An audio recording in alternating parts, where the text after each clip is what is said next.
একটা বেদাত ছাড়বেন কেন? যদি সব বেদাতকে দাঁত দিয়া কামড় দিয়া ধরেন আর শুধু মিলাদ শরীফ আর ঈদে মিলাদুন নবীর বিরোধিতা করেন, তাহলে তো বোঝা যায় দুশ্মনীটা বেদাতের সাথে না রাসূলুল্লাহর সাথে।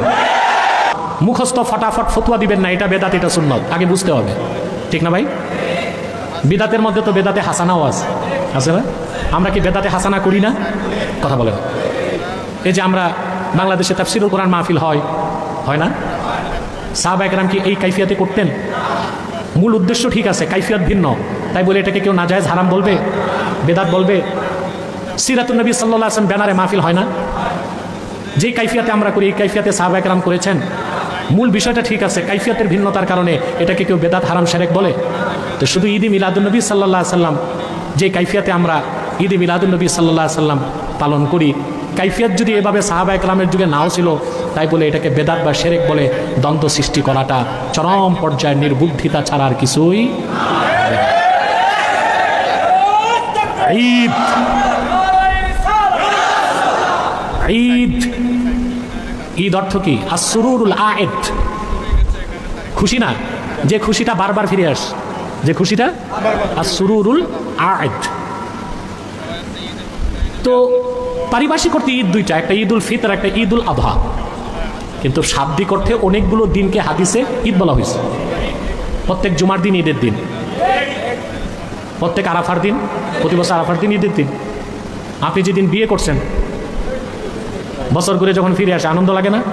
ওটাও ঈদের দিন। আপনি যেদিন জন্মগ্রহণ করছে, আমার জন্মদিনটা আমার ঈদের দিন। যেই ঘটনা ঘটে একবার, মনে পড়ে বারে বার, মনে পড়ে যতবার, তাকেই বলে ঈদ। আল্লাহর আখিরি নবী মুহাম্মদ সাল্লাল্লাহু আলাইহি ওয়াসাল্লাম আজ থেকে ১৫০০ বছর আগে মক্কাতুল মুকাররমায় হযরতে আমিনার নূরময় রহম থেকে তাশরীফ নিয়ে এসেছেন। সুবহে সাদেকের সময়, রাতের শেষ সময়, দিনের শুরু। সুবহানাল্লাহ। কারণ আল্লাহ রাতকেও খুশি করছেন, দিনকেও খুশি করছেন। সেই রাতকে বলা হয় লাইলাতু মাউলিদিল মুস্তাফা। সুবহানাল্লাহ। প্রতি বছর রবিউল আউয়াল মাস আসলেই ১৫০০ বছর আগে সেই লাইলাতু মাউলিদিল মুস্তাফার কথা মনে জাগলে প্রতিটি মুমিনের হৃদয়ে আনন্দের হিল্লোল বয়ে যায়। শরীয়তের সীমার মধ্যে থেকে মুমিন যদি আনন্দ উৎসব করে, জায়েজ তরিকায়, সুন্নত তরিকায়, মুস্তাহাব তরিকায়, সিরাতুন নবী নামে মাহফিল করে বা মিলাদুন নবী নামে ওয়াজ মাহফিল করে, হামদনাদ পড়ে, জিকির ফিকির করে, তাবাররুক বিতরণ করে, খাস মুনাজাত করে, তাকেই তো বলা হয় মাহফিলে ঈদে মিলাদুন নবী।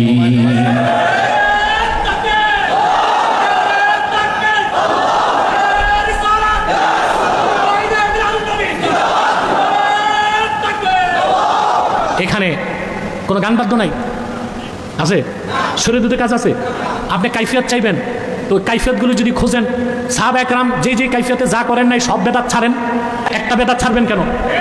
যদি সব বেদাতকে দাঁত দিয়া কামড় দিয়া ধরেন আর শুধু মিলাদ শরীফ আর ঈদে মিলাদুন নবীর বিরোধিতা করেন, তাহলে তো বোঝা যায় দুশ্মনীটা বেদাতের সাথে না রাসূলুল্লাহর সাথে।